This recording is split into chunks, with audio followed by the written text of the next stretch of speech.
let's start with Gimp. We're going to do shading fundamentals. Gimp is the GNU image manipulation program. We'll choose File, New. We'll go to Template.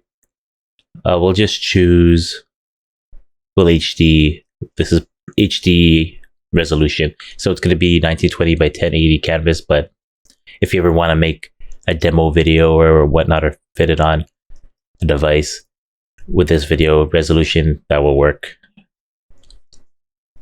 So this is bigger than what I see in my screen. It might be different on yours, depending on your screen size, your monitor size. But if I press this button up here, it's going to fit to selection, which is not doing it right now. If I hold Control, zoom in, and then click here, it'll fit into selection. So holding Control and zoom in, if you hold Control and use the mouse wheel to roll in and out, it will zoom in and out like that. You could also change it down here. So you could do that. Click, I could put 100%, and you can move or scroll across up and down like this. And let me zoom out, let's say small like that. Then I can press this button. And you can see here that I accidentally click in here. That's how it's selected. If I go to select none, that deselects that over here. So one other thing, if you never use Photoshop or GIMP before, or any other image software, image manipulation software or drawing software, there's this concept of layers, which it's over here. We have layers, channels, paths. We'll deal with layers right now. So basically you could draw on different layers, and you could isolate, let's say, background from your foreground to whatever layer you wanted to draw. So right now there's only a background. So if I click over here and hold it, left click on your mouse and hold, you could see you have different ways you could draw, including, let's say, ink, for example. And I'll just draw, makes it look like an ink stroke. I could press Control Z to undo. I'm on a Windows, so it's a Control Z, might be Command Z on a Mac. Pencil, again, left click and hold, choose pencil, and you have that drawing style. Or left click and hold, and you have Paintbrush, which we could draw here. And you have that. Right now it's drawing on that layer, and it's using this color. If you want to change the color, you could click here, left click on it, and choose your color. I'll cancel for now. And the thing is, drawing everything on one layer could be fine, but a lot of times you want to organize the layer. If I click here, it's going to get rid of that layer. And I'm going to click this button over here, which will make a group. And I would like to organize things in groups. So first I'll put say group, so I know what it is, underscore, using small letters is just my convention for it. And I'll call this master. So that holds everything in it. This is just for organization. It's not needed for it to work, but the more you organize your scene, it's easier for you to find things afterwards. So once you get used to it, I recommend you recognize your scene however best works for you. For now, you could follow along this way. So what I'm going to do, I'm going to make another folder in here, because that was selected, it went under this one. So I could collapse this folder and everything is organized. That's why I like to make folders, so I could only focus on what layer or layers I want to work with. And in this one, if I double click on it, you should be able to right click as well. And you should have a rename, but I don't see it here, so probably it's just double click. Double click. Okay, so you double click to rename it. When you're done, you can press enter, or you can press F2 to rename it as well. And if I'll call this group because it's a folder. Because one thing why I like to put a group, especially in GIMP, in Photoshop, you actually have like an icon, like what it is right now. But as soon as you enter and you have layers under it, it just shows you the end result. So if I take this and I'll call this backgrounds. So if I could change my background differently than my foreground. So from here, while that's still selected, that group, then I'll click this icon and this will make a new layer for me to draw on. Create new layer. You can put the name it right away. I'll call it background underscore white. Okay, so now I have a white background, and this is what I'm talking about up here. The icon changed, so you only see the final result.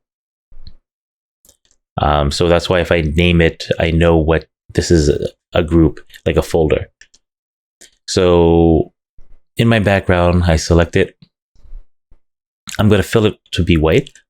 How I do that is there should be a paint brush, a paint bucket. Now the thing is, you'll notice these icons, some of them have like on the bottom right corner, like an arrow.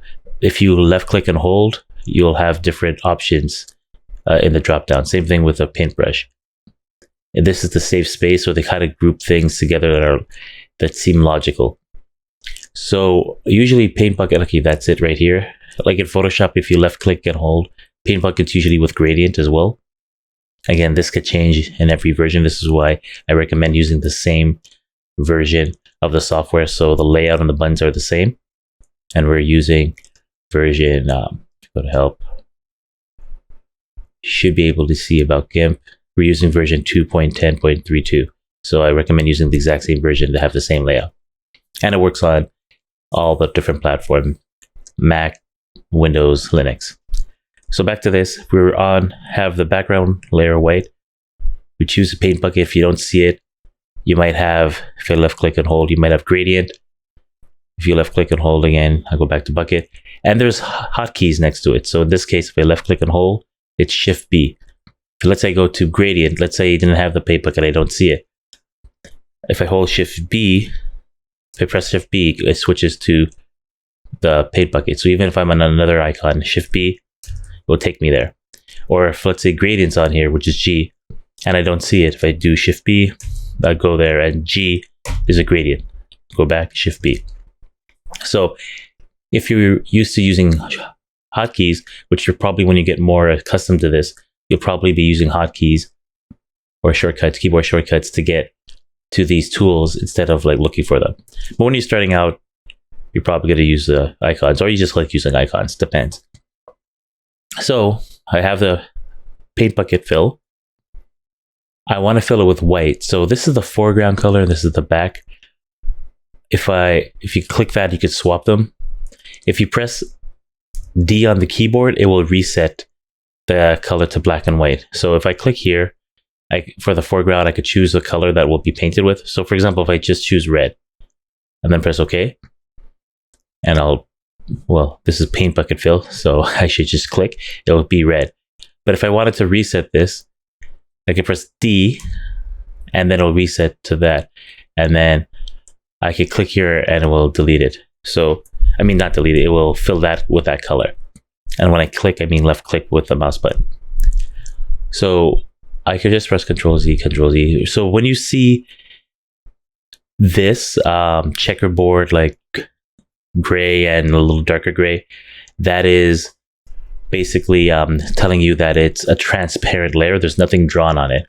So when you don't see that, then if you see a solid color, that's actually what's drawn there. So I'm going to change this. I'm going to press I press D to reset.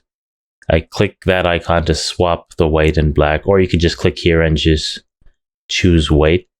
White would be either top left is white and bottom right.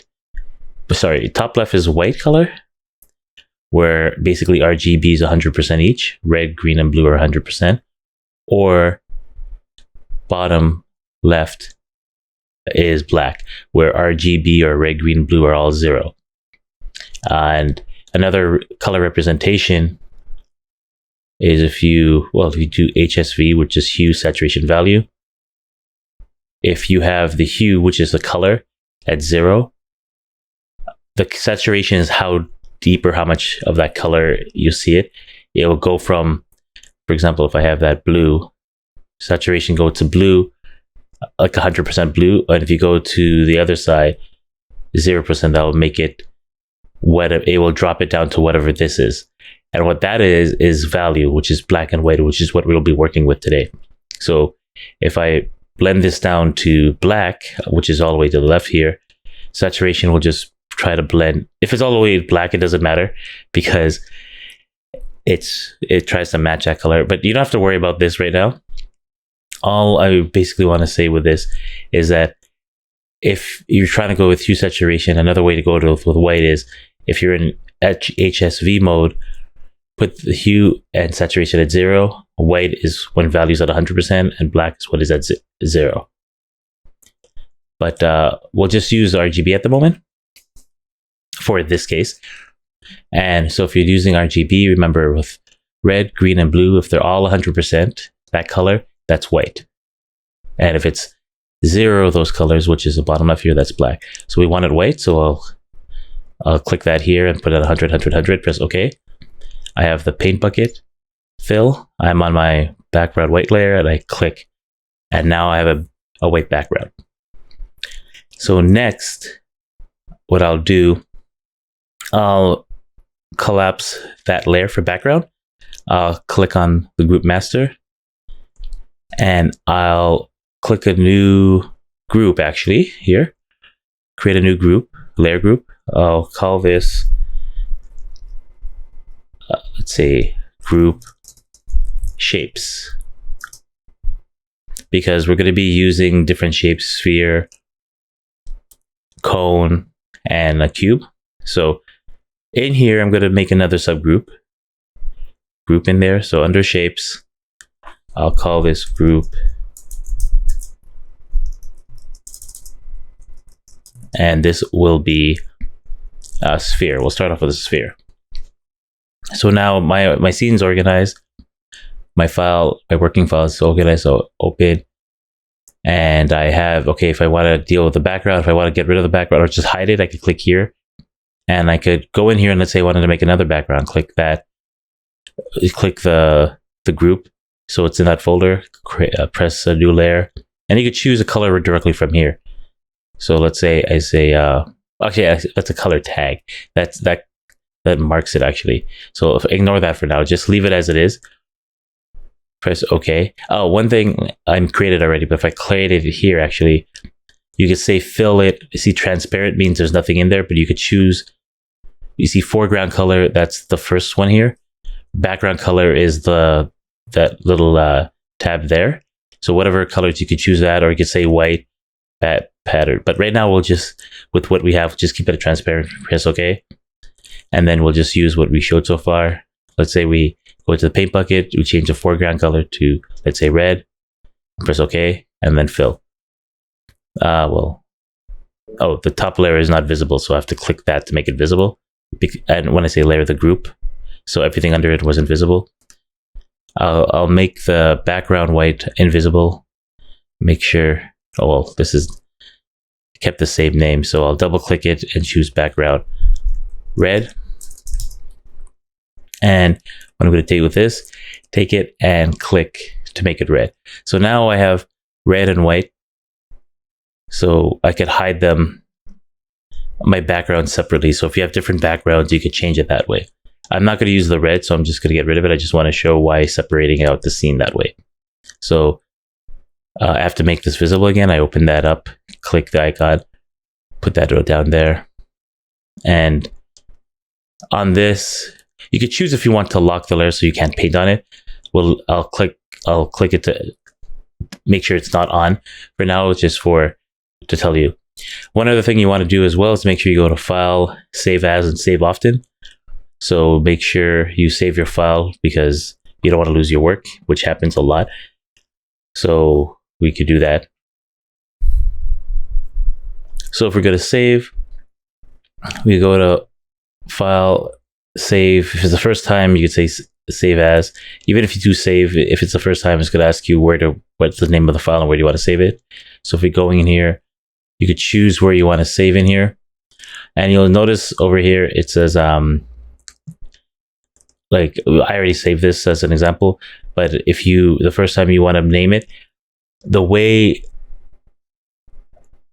hold on, save this with a better, okay. So one thing with Gimp specifically, you have to have the extension. I don't know if they change it in any recent versions or that, but if you save the name without the extension, and the extension is for Gimp is XCF, it probably won't know what it is when you try to save it, try to open it again. So if you wanted to save this as JPEG, you would put like shading.jpg like that. So their file format is .xcf, and that is the working file with all the layers, and you choose where you want to save and press save. And when you want to go back to it, you can do file open and open that file, and then you can press save. If in this case I'm replacing it because I chose the same name, and you say yes, replace. Okay, so now we will save it. I'm going to go in the group because I named it group, which is a folder. I press plus. I made another group called sphere. I'll click that. And this time I'm going to click a new layer. And here's where you choose a layer name. And I'll call this sphere _01. So this is the first sphere I'm going to draw. Press OK. Okay, so now I'm going to make sure I'm on here, and I'm going to be drawing directly on that. So if I press D on my keyboard, it will reset it. Or another way, if let's say I had this, press OK. So I chose that color there. I press this to go to the background color, right click, or not, sorry, left click. And I choose another color, blue, for example. Clicking here will swap back and forth between the two. And clicking this button will also reset it. So you could also press D, or you could press that. Another way to swap with the keyboard is the X button. The keyboard is to swap foreground background, and D again is to reset. Right. So those are keyboard shortcuts, or you could use these icons. So I have here black as my foreground, and I'm going to instead of paint bucket, I'm going to choose paintbrush. So you could click on this. You might have a different icon, and I'm going to choose paintbrush by clicking and holding on that icon, because there's an arrow on the bottom right corner, so I know there's a drop down menu for more choices. I choose paintbrush. Actually, I chose pencil in this case, but let's say I had something else like airbrush. And remember, there has the hotkey next to it, or the keyboard shortcut. It's P for paintbrush. So if you don't see the icon, press P, and it'll select the paintbrush for that. So now the paintbrush, if I left click with my mouse and hold and drag, you will paint inside here. But it's painting on that layer and not the background layer. So if I hide the background, you'll see that only what I painted on that layer is there, and everything else is transparent. And I know it's transparent because you have the gray checkerboard thing. So this is why I'm doing it on layers, because I can isolate what I draw on just that layer and then change my background independently. So I have that. I could erase everything here. There's an eraser button, which should be this. There's no drop down, so you should see this always visible, and you could erase if you want. But if I want to just delete the whole canvas for that layer, I could go to select all, which is also Control A, or whatever it might be, Mac, it might be Command A, and then you press delete. And you see these marching like dotted lines with this kind of like moving. Actually, they're not marching. There's just a dotted lines. That means that's what's selected. I could go to select none or Control Shift A to get rid of the selection. So going back to the paintbrush, or press P, I could paint like this. But what I want to do is we're going to do a circle. So actually, we're going to do it this way. We're going to, so like I mentioned in here before, you could have a selection. This icon up here, if you click and hold, you have different types of selection. Rectangle, ellipse. There's also one next to it for a lasso. You can hold that. We're going to deal with this one first, rectangle, then select or ellipse. We choose a rectangle, and I left click and drag and let go. We have that selection here, and then you could also go in and then move it while you're still in that selection mode. And what that allows you to do when you have a selection, if you go into, let's say, the paint, while that selection's in there, only within that selected area things will get painted on. on this layer, for example. So if I paint in here, you'll see it, but if I try to go out, it won't paint it.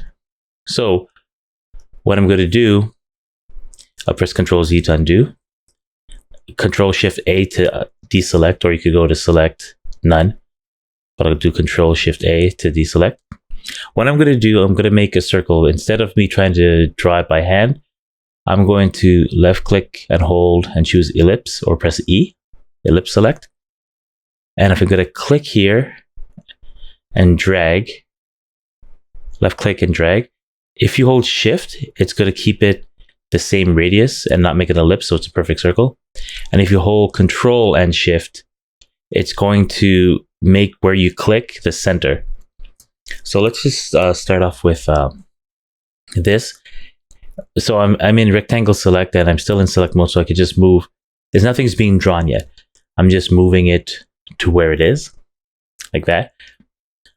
And with that being selected right now, that means I could only draw within that circle. So while it's in select mode. So while I'm in sphere 1 layer, I'll click the paintbrush here. I'll have it black. You could reset it.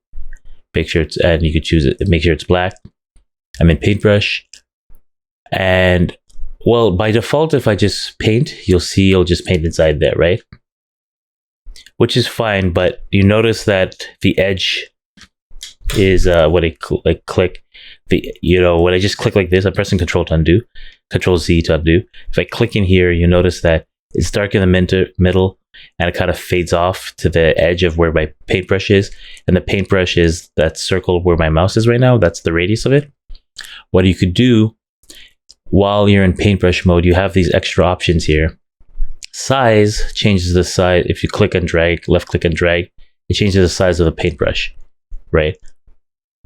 But in this case, I want to change the hardness. The hardness is from the center of the paintbrush, it will be 100% the color, and as you go towards the end of the paintbrush, it falls off, and that fall off is how it's called hardness. So if I put it at 0 and I click, you see that it's a very fast, it's really a fast fall off. So the center is dark, and then it falls off quickly as it goes to the edge of the brush. If I put hardness all the way to 100 and I click, the whole brush fills it up, right? So with that, and we're in paintbrush, so that basically is a solid color right when you paint it. So what I could do is have the hardness at 100, put the size up, and then I could just paint in here, and I could fill out that whole color. The thing is, now that we have that down, we're going to start dealing with shading. And how I want to deal with that is, let me give it some space. Let me actually have this. Select all, so it selects the whole layer, and then I press delete on my keyboard to delete the whole layer. So I'm going to be doing probably 12 of these, 3 spheres with different shading, 3 cubes, 3 cones, and 3 cylinders, I guess. So I just want to make them the size small enough so they could all fit on this canvas here. So I'm going to click here, change the ellipse back to ellipse, and I'm going to make the size smaller. I'll click here, hold control, click and hold shift, control and shift, so it centers and stays a perfect circle. I'll click that, and then I can move it. I'll put it, let's say there. Okay, so while that is there, now that's the selection on the shape sphere layer. I'll change this color to gray. Now what I want to talk about is I mentioned earlier there's red, green, and blue, but you could also, if you click on this HSV, you have hue, saturation, value, which is another representation of the color. So if you notice, if you move these around, it changes the other one. And if you change this, it moves these, because they're dealing with the same colors as just another representation of it. And it's helpful to think of them in different terms depending on what you're doing. In this case, we're dealing with shading values. Value is just black and white, and that is what we use shading values to determine 3 dimensions. What I want to do is, okay, like let's start off with, if I click in here and go to the top left corner, that'll make it white. And basically, or you could do basically go here and say, let's say 0, 0, and put it 100. That'll make it white. Or you could put it 0. That'll make it black, right? With these 3. Now, if you're just dealing with the value by itself, like this, you're only dealing with black and white. So if it's all the way at 0 is black, all the way at 100% is white, and all the in between. What I want to do is let's start off with mid gray. So that's 50%. I could type in 50, 50, and the rest is 00 for hue and saturation. I'll press enter. And you'll see the equivalent with that. If you wanted to do this with red, green, and blue, it'd be 50, 50, 50 for red, green, and blue. But it's easier if, in this case, to deal with value with just the hue saturation value. I'll put it at 50 and press OK. So now I have gray. If I put now my paintbrush, click here, paintbrush, right? Again, I'll make a size, I'll lower the size just so it's a little bigger than this, but I'll put the hardness at 100%. So when I go in here and click, it'll fill that 100% gray. With that still selected, so now that actually I painted in here, you probably can't see it, but it kind of drew what's in there. If I, and this is also showing you your alpha. Basically the white in here shows what has been drawn, and the black is transparent. It's another representation of it. So if I get rid of, or just hide the background, you'll see it like this. So the white, or a color between black and white, is how much is drawn, and black means it's transparent. So this is to let you know visibly, even if you have a background, what's on this layer. So if I go on this layer, actually that's what's, actually, sorry, this is what actually is not drawn on this layer. This is actually what's selected. So if I do none, you see, when I say select none, nothing's selected that way, right? But if I want to get that selection again, how you could do it, on this layer, I only drew on that right there. I can hide this. You'll see that that's the only thing drawn. I will show that again. If I right click on here and say alpha to selection, only what's drawn will be selected, and you can see it will show you what's selected there. So with that being selected, I'll just draw on the same layer. You could actually build this up, but I'm going to draw it on the same layer, mainly just for practice. But if you're building up doing like a real drawing, you might want to separate these out. So the first thing, this is for shading, we're going to be doing basically different values. So we're going to approach it this way. We're going to have the base value, which is pretty much your midtone, right? Midtone is, in this case, gray, right? Then we're going to build up the light values, basically where the light source will be. And then from the light values, we're going to get the shadows, right? And then we could have, bounce light depending on the color of your ground and what's surrounding the wall. That will take that up. And then we'll make a shadow. So to do that, we're going to use another brush. I have this selected. So basically, if I paint, it's only going to say, it's going to paint within that circle there. Instead of using Paintbrush, we could use Airbrush. So you can press A on your keyboard. And we're going to make this lighter. If I press Control, or basically plus sign, actually, just a plus sign on your numeric keypad, you could zoom in. You could also zoom in through this. And if you hold spacebar and just move, actually, if I click here, it's supposed to do it that way. Yeah, sorry, if you float over here, hold spacebar, and you don't even have to click on your mouse, you just hold spacebar, it will move to the canvas where you want to go. And then you can press the plus button to zoom in on this section here. So that's selected. I press A to go to Airbrush. Airbrush, unlike the paintbrush, kind of builds up slowly. So I'll show you what I mean. So it has a similar size. I'm going to lower the size. I'll put the hardness back down to like 25.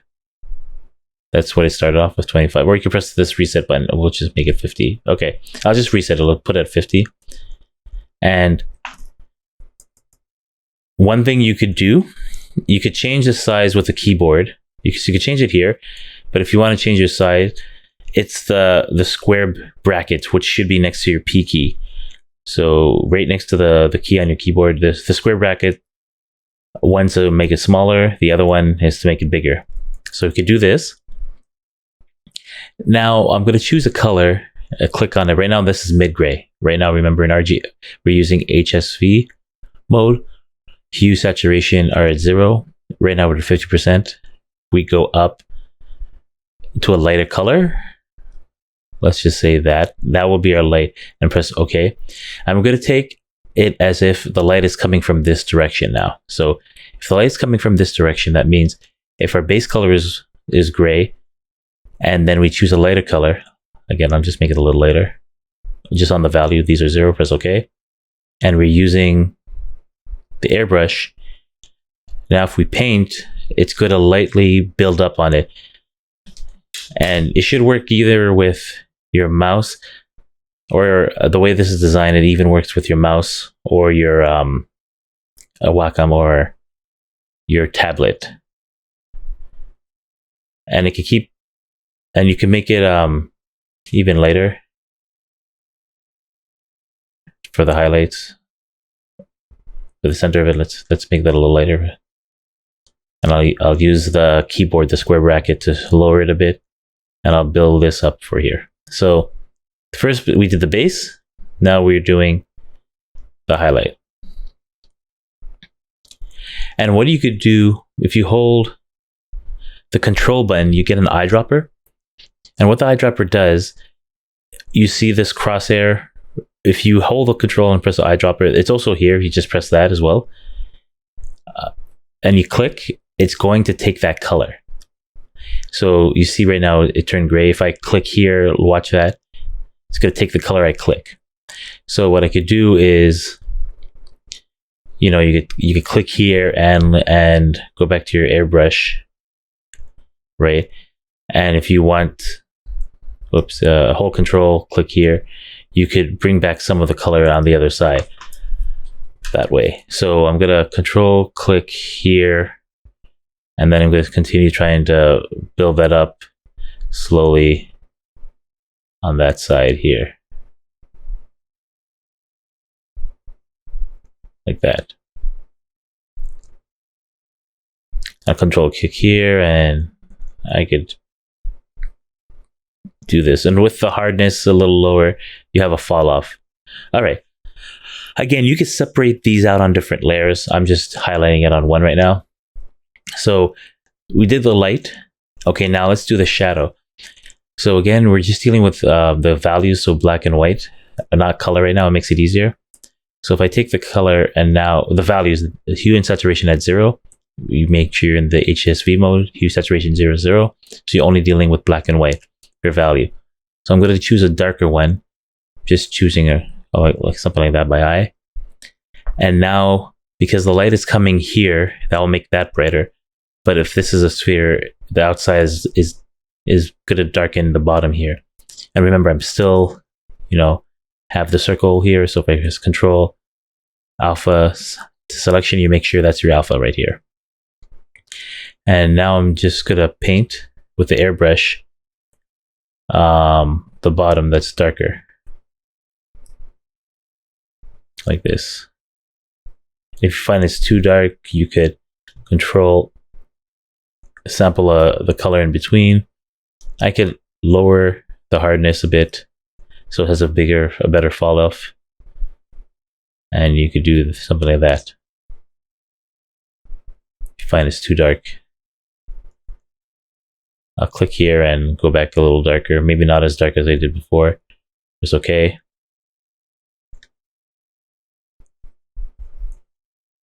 And I'll build it up. I lowered the hardness and I'm doing it slower, so it's not as dark and it's not as harsh right away. All right, so now we did the base color, then we did the highlight, then we did the shadow. Now we could do kind of like bounce light. So right now in real life, if this is close to a ground and the ground in this case is white, we're gonna have a little bit of the white bounce back up and light up a little bit with the color of the ground, the bottom of this. So you do that with, I'm gonna take the color back to the value. Remember, these are 0, and I'll lighten it again. Or you could sample up here, and I'll just go at the edge with a hard brush lower so it's bigger fall off, and I'll just highlight a bit the bounce like that. Control Z, I think that was too much. All right, so we have that, and now I'm going to deselect the selection here by going to select none or Control Shift A. So we don't have the selection here. And actually in this case, I'm going to do a new layer. Actually, I lost the naming here. So this is a sphere underscore 01 by double clicking that. I'll make a new layer. In fact, it's probably better if you did each build up on a separate layer so you can control it. But in this case, I didn't. Sphere 1. Sphere 1, I'll call it underscore shadow. And with the shadow, I'll click here, 0 and 0 for the hue saturation, and put that darker and press OK. And if the light's coming from here, the shadow, and this layer, I put it under. So what the layer's on top is going to be override the layer on the bottom here. And I'm going to just paint with the airbrush. Remember, click airbrush, hardness lower, a dark color, and I choose the size, or you could use of the brush, or you could use the square brackets next to the P key on your keyboard. So you change the size in there, and then you could build it up. So you can see kind of like it's pixelated because I made a small sphere and I zoomed in a lot. If I press zoom out a bit, you don't see it as pixelated once you put it in there.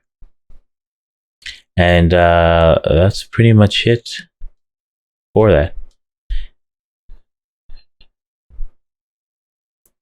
Actually, that's probably not as good. I'll select that, Control A, and then delete. And I'll do that again.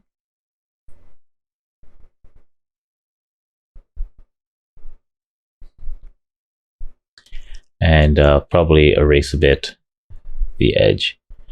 And that's the basic idea behind that. I'll go back to the paintbrush. I'll lower the brush a bit. And I'll paint a little. And if you find it's too dark, there's also, if you click on it, there's an opacity on top here. That's how transparent that layer will be. So I could lower it to make it less, or control that. Or like actually I could drag here for that layer. And actually there'll be some shadow here. So actually I'll select this. I'll put this, double click, press 100.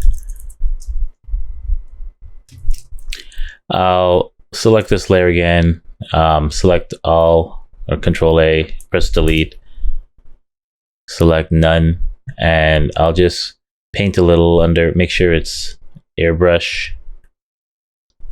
and make sure it's kind of black, maybe not 100% black, maybe a little lighter.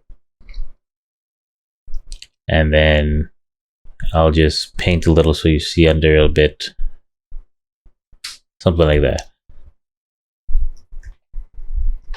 And I'll press it, now that it's smaller, I can press this button to, well, it's already at 100%. And if I hold spacebar, I can move that and you could see what you have here. That's kind of like crooked. It's kind of bothering me. So maybe I'll leave it like that for now. I just Control Z. So you could draw that and get what you want out of that. And yeah, I could press minus on the keyboard of the numeric keyboard, click here to frame it. And then you have your first shading over here. Back on the sphere over here. Actually, from this distance, I could just sample going to the airbrush by clicking here, left clicking, or pressing A. Hold Control to sample the color. You can see the color change there. So, or click and hold, I'll choose like this. And I'll just smooth that out, and then hold Control and left click mouse button to select that color and then smooth it out. I'm going to press the close bracket, square bracket, so it's a little bigger.